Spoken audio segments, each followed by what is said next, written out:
Bem-vindos a mais um episódio do nosso podcast Dor em Doses, que é o podcast de saúde da Rede Dor, para que você e sua família possam tirar dúvidas sobre diversos assuntos. Meu nome é Mariana Mafra, eu sou médica, anestesiologista e coordenadora do Centro de Estudos da Clínica São Vicente. Hoje eu tenho o prazer de receber aqui para falar sobre mitos e verdades sobre câncer a doutora Clarissa Baldotto, que é oncologista clínica, pesquisadora do Instituto Dor e também presidente da Sociedade Brasileira de Oncologia. Bem-vinda, Clarissa. Obrigada. Obrigada, Mariana. É um prazer. A gente vai falar de assuntos aqui polêmicos, né, Clarissa? Muito polêmicos. Vários mitos que as pessoas acham que trazem ou aumentam o risco de ter câncer. A minha primeira pergunta para você: câncer é uma sentença de morte? Não. Esse é fácil de responder. Mas é interessante porque tudo que é muito comum, né, na sociedade e que também assusta as pessoas sempre começa a ter muita mentira, muita dúvida. E é a mesma coisa em relação ao câncer. Então, o câncer é uma doença crônica, como outras, que existem casos graves e casos menos graves. Então, algumas pessoas sim vão morrer de câncer, outras não, como a gente pode ver com qualquer doença. O que acontece é que a evolução do tratamento do câncer nos últimos anos foi enorme. Então, de fato, se É você... ótima notícia. Sim, né? e se você pegar pessoas que viveram ou tiveram experiências com pacientes com câncer há 50 anos atrás, que não é tanto tempo, era um tratamento completamente diferente e um prognóstico muito diferente. Então, por isso que a gente precisa desmistificar, de fato, essa história de que o câncer é sempre uma sentença de morte. Isso não é verdade. Outro mito também, né? Ou você vai dizer se é mito ou não. As pessoas acham que se você tem câncer e vai fazer um tratamento para o câncer, você vai passar mal. Que sempre é assim.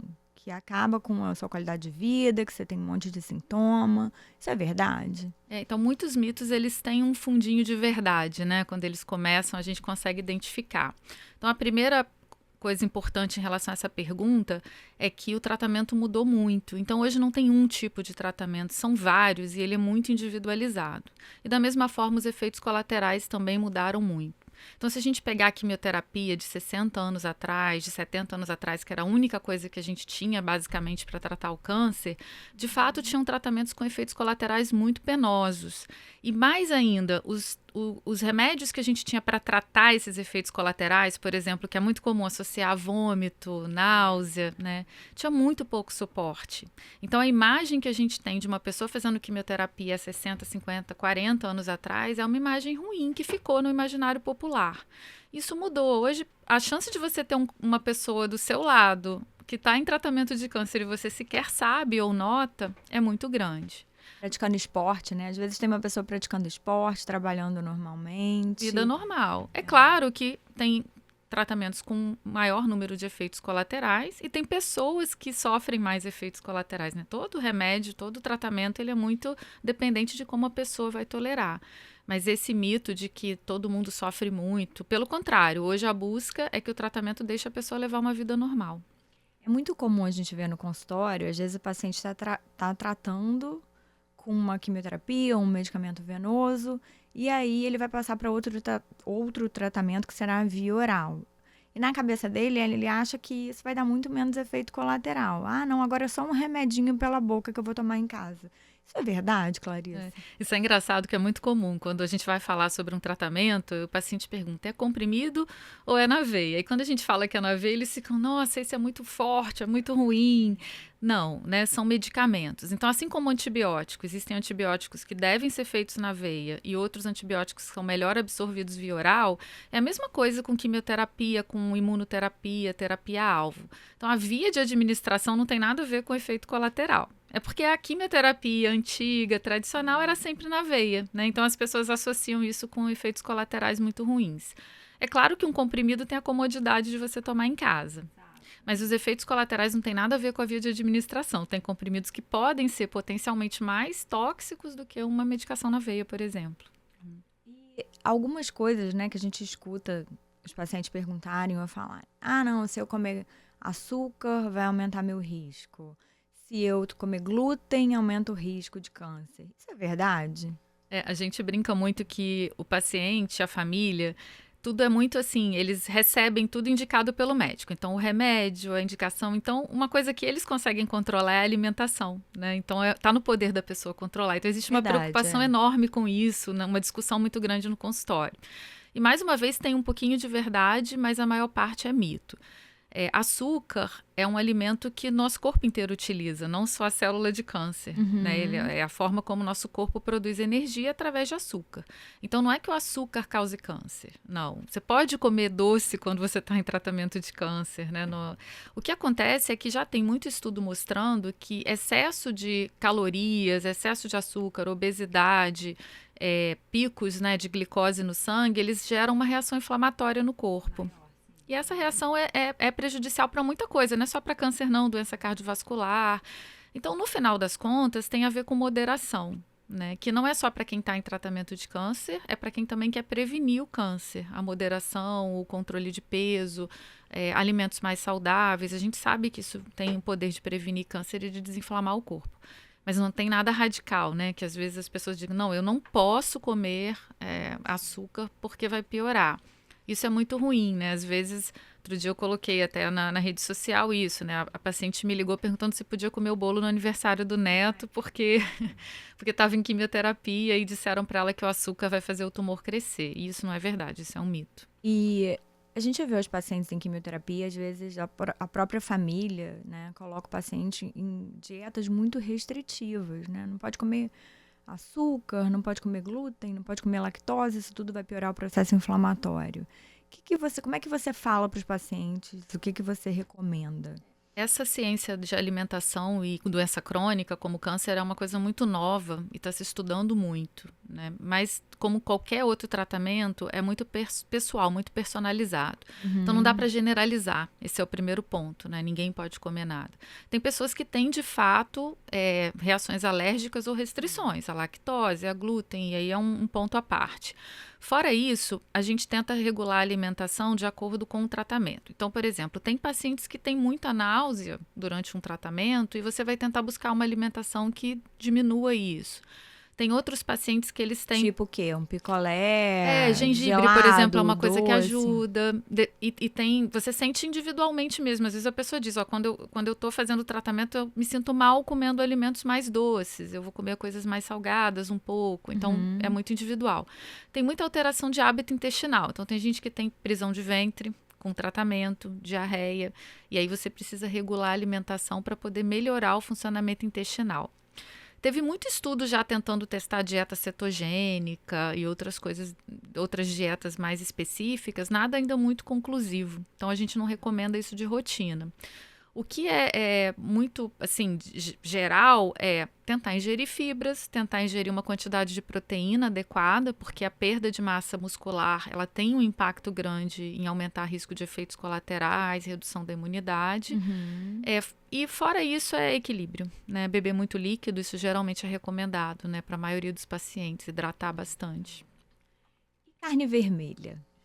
É uma pergunta frequente. Né? Mais uma vez tem a ver com moderação. Já tem estudo, existe uma agência chamada IARC, que é uma agência internacional, que ela faz essa classificação do que tem risco de causar câncer ou não. Então, por exemplo, por que a gente diz que o cigarro, o tabaco é cancerígeno com alto poder, né, de causar câncer? Porque está classificado lá como grupo 1 na IARC. Isso quer dizer que ele tem poder de causar câncer. Já está definido com estudos científicos. E aí vem ali no meio um monte de outras coisas que diz assim, esse pode causar, a gente não sabe ainda, precisa de mais dados. O alimento ultraprocessado, e muitas vezes a carne vermelha, o embutido, ele entra dentro desse cenário, ele é considerado um grupo 2, então ele é carcinógeno ali. Agora, é moderação, não é que a carne vermelha necessariamente vai causar. É mais uma vez relacionado à inflamação. Então, a gente não orienta a interromper. A carne vermelha, por exemplo, é rica em proteína, em ferro. Sim. Então, faz falta, às vezes, na dieta, mas é com moderação, porque o excesso, ele pode potencialmente ter um risco até mais de causar do que de interferir no tratamento em si. Entendi, mas um risco aumentado do desenvolvimento de câncer do que interferência durante o tratamento. Muitos desses mitos, as pessoas pensam muito de forma radical, né? E tudo na medicina é baseado em probabilidade. Então, quando você faz uma coisa, não é sim ou não, é o seu aumento ou diminui esse risco, né? Mas tem algum câncer mais relacionado ao consumo exagerado de carne vermelha? Câncer de cólon, câncer... Sim, tem os que têm mais relação já a hábito alimentar e estilo de vida, é o câncer de intestino, né, que vem aumentando a incidência e provavelmente tem relação por conta das mudanças de hábito de vida ocidentais. Câncer de mama, endométrio, são alguns tumores que a gente tem isso mais determinado. Mas, de uma forma geral, um alimento que tem um risco potencial de causar câncer é que ele induz mais inflamação e mutações no corpo. Então, esse risco pode se estender a outros tumores. Mas, sem dúvida, câncer de cólon é o mais associado. Agora, você falou do tabaco. E o vaping? Pois é, o vaping é a polêmica do momento, né? O mais curioso do vaping é que é impressionante como ele tem sido divulgado e comercializado com a mesma estratégia que a indústria usou para vender o cigarro há 50 anos atrás. Parece que a gente não aprendeu nada, né? A nova geração não tem a memória. E eu até mostrei isso uma vez para os meus alunos de medicina. Eles realmente não viveram a era das propagandas bonitas do cigarro. Então, eles não sabem, né, como eles estão repetindo, passando pelo mesmo processo. Então, isso já é uma coisa ruim. Quando o vaping foi criado, ele foi criado com a intenção teórica de ser um tratamento antitabagismo. E ele não se mostrou melhor do que as outras estratégias antitabagismos que a gente tem hoje, como nicotina, para reposição de nicotina. E aí eu sempre pergunto, né, puxa, mas se é para ser um medicamento, por que ele tem que ser vendido bonito, com sabor, para jovem? Não faz sentido, né? Então, dito isso, assim, é uma estratégia parecida com o que o cigarro fez. Ele já comprovadamente causa risco de doença pulmonar, por conta da inalação. Então, já tem doença pulmonar descrita, ponto. Aí as pessoas me dizem assim, mas câncer não tem isso ainda, assim, dito que ele vai causar câncer, né? O cigarro, a gente demorou 20 a 30 anos para poder determinar essa relação de causa e efeito, porque demora mesmo, até aquilo ali produzir alterações no corpo, você ter gente tendo câncer, demora. Então, se você quer esperar 20 anos para poder chegar a uma conclusão... Chegar a essa... Porque a gente já sabe que dentro da composição dele tem substâncias potencialmente carcinogênicas. Então, é só questão de tempo. A gente não precisa desse esperar. tempo. A gente já sabe que isso vai acontecer, né? Vai aumentar o risco. Clarissa, e assim, eu sei que é uma coisa que na nossa cabeça é surreal, mas tem pessoas ainda que acham que câncer pega. Então, elas não querem conviver com outras pessoas com câncer porque elas acham que vão pegar aquela doença. O que você tem a dizer sobre isso? Isso, como todo mito, tem aquele fundinho lá, né? Veio de alguma coisa da cabeça das pessoas. Uma época em que doenças que matavam muito, que as pessoas tinham muito medo, era a tuberculose, hanseníase, que é a lepra, né? Então, eram as doenças que assustavam no século passado e que eram doenças contagiosas, muito contagiosas. Então, acho que essa história do contágio... Depois veio o HIV, que também foi uma doença, né, que teve um impacto grande. E aí o câncer ficou com isso. Então, câncer não pega, né? Ninguém vai encostar em alguém com câncer e pegar câncer.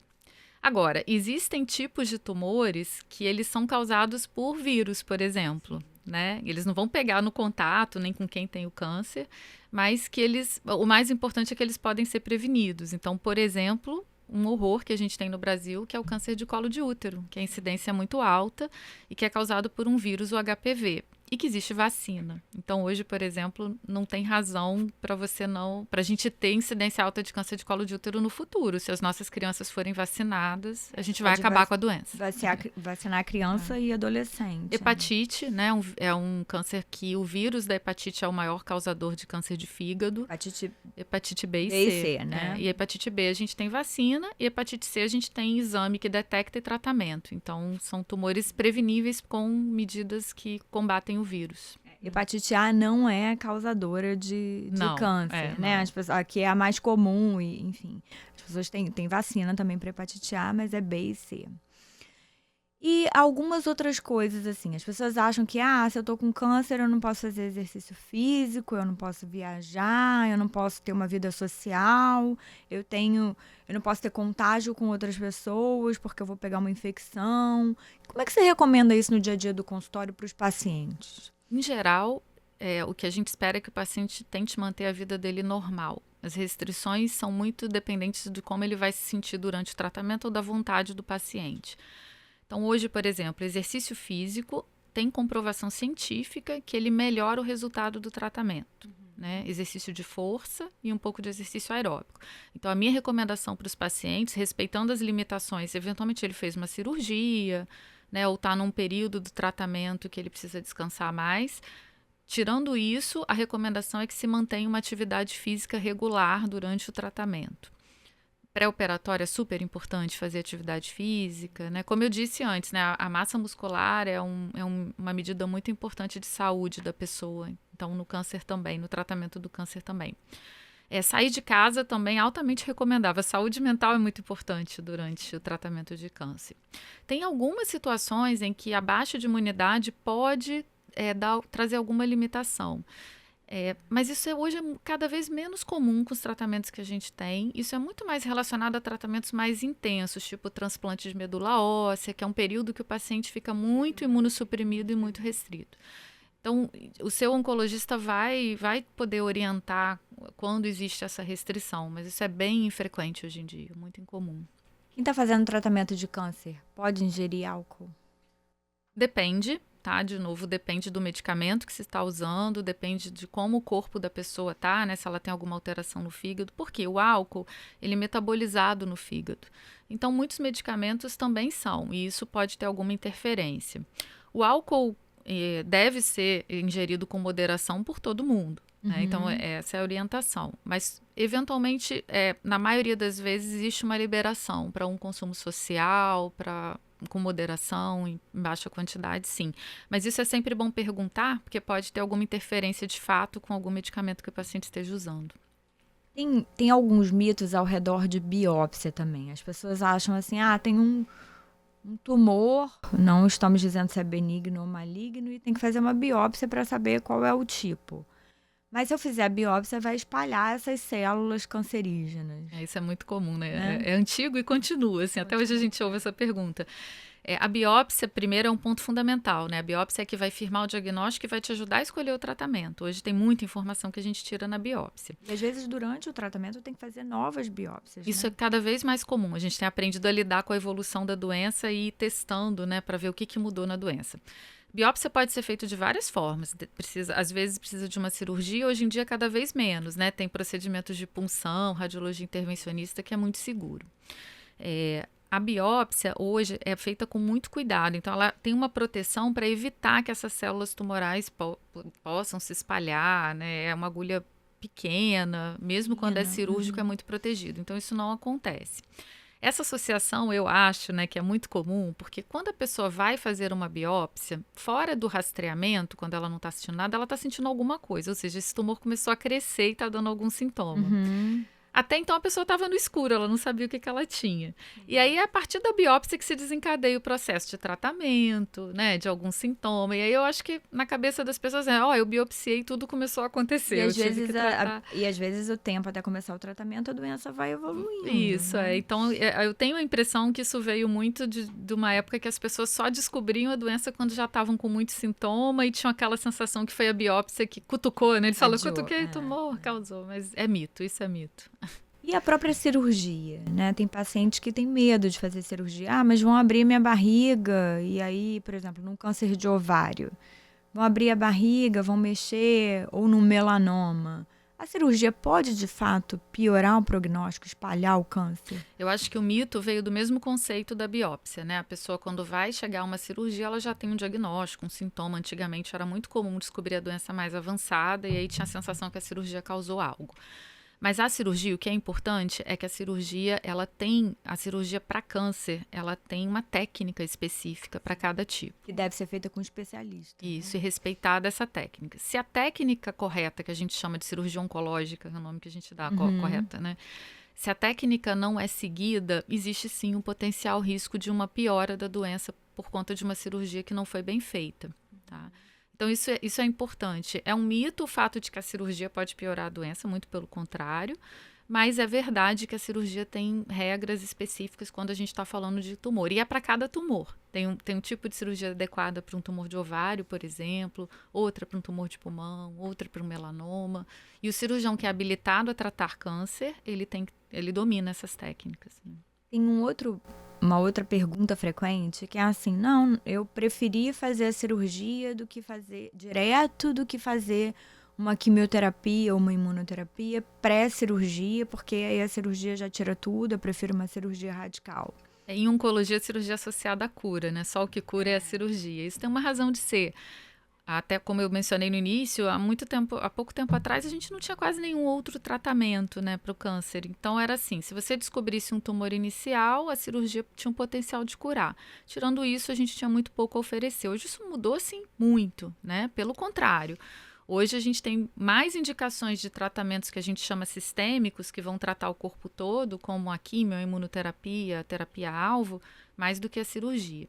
Então, cada tratamento tem o seu momento e a sua indicação. Eu sempre falo isso para os pacientes, né? Não tem o melhor, tem o melhor e mais adequado para aquele momento. Se você detecta um tumor no estágio que a gente chama inicial, ou seja, ele está realmente localizado onde ele começou, a cirurgia pode ser um tratamento bom naquele momento. E às vezes, muitas vezes, a gente combina outros junto com a cirurgia. Mas se esse tumor não está localizado, a cirurgia é um tratamento localizado, ela não tem capacidade de tratar outras regiões do corpo. A cirurgia pode ser até ruim, se ela for mal indicada. Tá? Mas é possível também reduzir um pouco esse tumor com alguns tipos de tratamento para depois o paciente operar. Né? Cada vez mais a gente tem feito isso, porque os tratamentos melhoraram, né, a capacidade de resolver. Então, por que uma pessoa opera e o tumor volta depois, que é a recidiva? Porque algumas células ficaram ali, a gente não conseguia enxergar nos exames, e essas células não foram retiradas com a cirurgia. E esses tratamentos têm a capacidade, ou o objetivo é que eles tentem matar essas células residuais ali. Isso pode ser feito antes da cirurgia, cada vez mais a gente tem feito, tem um nome técnico, chama tratamento neoadjuvante, ou depois da cirurgia. Então é como se fosse um tratamento preventivo para tentar tratar aquilo que a gente não está vendo ainda e que tem um potencial de causar o retorno do tumor. Eu vou te perguntar uma coisa que a gente vê com frequência sobre os testes genéticos, né? A pessoa acha que vai fazer um teste genético e ela sempre vai detectar o risco dela de ter câncer. Isso é verdade? Ainda não. Acho que no futuro isso vai ser cada vez mais comum. Eu brinco com as pessoas que me perguntam, eu falo, lembra aqueles testes que tinha na revista Capricho? Hoje em dia tem no Instagram, tem uns testes genéticos que não são fala tipo Capricho, isso. Que você vai entregar nossa nossa idade. Eu falei isso um dia para pessoas jovens, eles não sabiam. Eu falei, não, aqueles testes de quiz do Instagram, é tipo aquilo, para você testar, né? Tem uns testes que são assim, outro dia uma paciente me mostrou, aqui tá falando que se eu comer carboidrato eu engordo. Eu falei, todo mundo. Tem uma tendência a engordar. Mas existe, sim, essa é uma área da oncologia que evoluiu muito, que é o teste hereditário. Uma coisa importante, o que ele testa? Existem mutações genéticas que acontecem, que aumentam o risco de que causam câncer, que acontecem ao longo da nossa vida. A gente não nasce com elas vão acontecendo pela exposição ao álcool, ao cigarro, que vai causando isso. Isso é o mais comum, 90% dos tumores acontecem por conta dessas mutações. Mas tem algumas que você herda do pai e da mãe e que elas aumentam a chance de defeitos no seu DNA. Então, são as chamadas mutações hereditárias. E a gente tem ela em todas as células do corpo. Então, você consegue testar no sangue, na saliva, que é esse teste hereditário. A gente tem algumas que já estão associadas ao risco de câncer e tem um aconselhamento todo próprio para ser feito para esses pacientes, como acompanhar, se tem que fazer algum tratamento, alguma cirurgia. Tem outras tem que testar a família. Exatamente. E tem outras que a gente não sabe ainda se elas realmente aumentam o risco. Elas aparecem lá no DNA e pode não significar nada. Pode ser uma coisa que você nasceu com ela e que não vai te causar problema nenhum. Né, como são os chamados polimorfismos, que assim, você tem o olho azul, o olho marrom. Isso não tem impacto para a saúde, é só uma característica. Isso acontece com outras mutações no DNA também. Então, é muito perigoso, assim, eu acho hoje, disseminar isso e todo mundo sair testando, porque o que vem ali não é uma informação necessariamente tudo ou nada. Assim, tem mutação, tem risco, não tem... Na minha prática, eu recomendo sempre ouvir quando existe indicação. A gente faz uma busca, assim, tem história na família, o tipo de câncer que a pessoa teve, suspeita, faz a gente suspeitar que tem alguma relação hereditária. Aí você pede o teste e faz um aconselhamento com um oncogeneticista, que é um profissional treinado para olhar e aconselhar a pessoa, né? Então, hoje tem ficou mais barato, né? O que é bom, mas assim, ficou fácil, mas tem muita coisa de marketing no meio que não tem nada a ver. Compra pelo kit pela Amazon, né? Compra pela assim, Amazon. É difícil para controlar e eu acho que gera uma ansiedade muito grande quando a pessoa não sabe o que fazer com aquele resultado. Exatamente. Né? Esse é o problema, né? Sempre que um médico, um profissional pede um exame, ele tem que saber o que fazer com o resultado, senão... Mas hoje os pacientes eles têm acesso a isso sem precisar de um médico muitas vezes, Sim, né? é. Então é bastante complicado. E uma pergunta para a gente finalizar. Câncer sempre volta? Não. Ele não. Os tratamentos, o objetivo dos tratamentos é que ele não volte.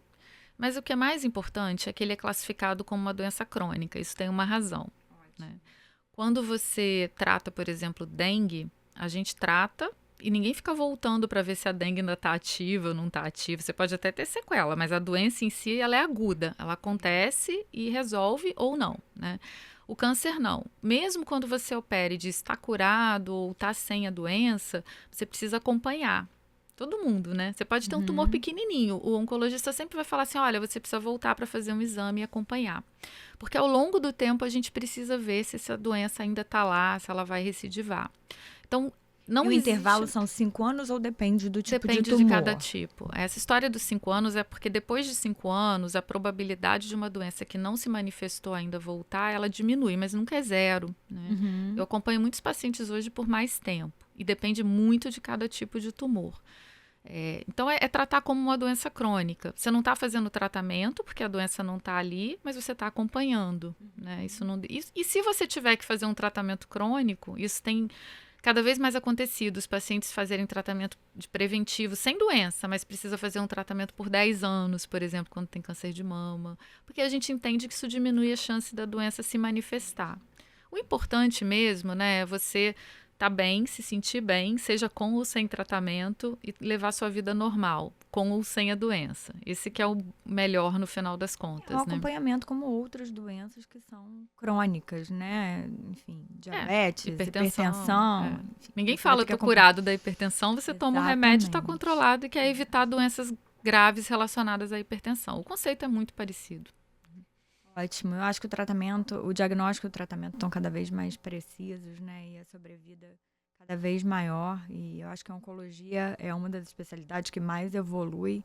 A gente nem consegue mais acompanhar, quem não é especialista, a quantidade de tratamento que tem. Você tem algum recado final para o nosso público? Acho que o recado, quando a gente fala de mitos e verdades, é esse, né? Busque informação com quem de fato conhece e que tem propriedade para te passar a informação correta. Porque, infelizmente, o bom é que tem muita coisa sobre o assunto por aí, mas, infelizmente, tem muita mentira, né? Muito exagero, e isso pode atrapalhar o tratamento e pode impactar muito a vida das pessoas. Então, procure informação de qualidade, como aqui. Onde que os pacientes podem encontrar, além do nosso podcast, obviamente, informação de qualidade? Tem alguns sites, por exemplo, o site do INCA, que é o Instituto Nacional de Câncer, o próprio site de órgãos, de instituições como a Redditor, né, que são instituições confiáveis, onde você consegue rastrear de onde vem a informação. E tem sites internacionais, o site do Instituto Americano de Câncer, da Sociedade Americana de Oncologia. Tem muita informação de qualidade hoje em dia. Larissa, você acha que a depressão, a ansiedade, as alterações de humor e o estresse do dia a dia, eles aumentam o risco de ter câncer? É muito difícil estudar isso, por isso que eu não tenho os dados, medir, né? A gente mede o número de cigarros que a pessoa fuma, mas estresse é difícil. Mas, como o câncer é uma doença multifatorial, estresse é responsável por inflamação, por outras, e depressão também. Então, eu recomendo evitar. É sim um fator de risco. Se puder, né? A gente recomenda. Agora eu vou fazer um bate e volta com a doutora Clarissa. Clarissa, micro-ondas celulares causam câncer? Não, eles são radiação não ionizante, não causam câncer. Sutiã apertado? Também não. Também não recomendo usar, mas não causa. Por outros motivos, não tem nada. Desodorante, porque agora tem uma moda que não pode usar mais desodorante e tal. Não, os desodorantes, teoricamente, as substâncias são testadas, não são carcinogênicas. Usem desodorante, por favor. A gente prefere A gente recomenda que use. Quem use desodorante. E mais alguma coisa, assim, que você se lembre dessas perguntas dos pacientes e do público em geral? Em geral, tem muita. Acho que estresse é uma que as pessoas sempre perguntam, porque todo mundo associa. Eu tive um problema de descobrir o câncer, né? Então, acho que estresse é uma que não dá para você dizer que causou diretamente o câncer, não. Mas acho que esses que você cobriu são os principais, assim, que as pessoas me perguntam muito. Eu já ouvi até de protetor solar, assim, não uso protetor solar porque tem a substância XYZ e causa câncer. Por favor, usem o protetor solar. Que pelo contrário, né? O sol de fato, a exposição prolongada causa câncer. Isso não é mito, né? Isso é verdade. Isso é verdade. Obrigada. Vacina. A gente viu isso com vacina de Covid. Vacina de Covid causa câncer? Não. Todo mundo fala que aumentou a incidência de câncer por causa da vacina. Muita gente vacinou e câncer é muito comum. É simples assim. Mas a vacina não tem nenhuma relação. Vacinem-se, por favor. Também. Ótimo. Super obrigada, Clarissa. Foi ótimo. Eu aprendi muito. Tenho certeza que quem está nos ouvindo também. Eu que agradeço. Foi ótima a conversa. Esse foi mais um episódio do nosso podcast Dor em Doses da Redditor. Obrigada pela audiência de vocês. Vocês podem encontrar os nossos episódios no Spotify ou no YouTube e tirar várias dúvidas em relação à sua saúde e de sua família. Obrigada.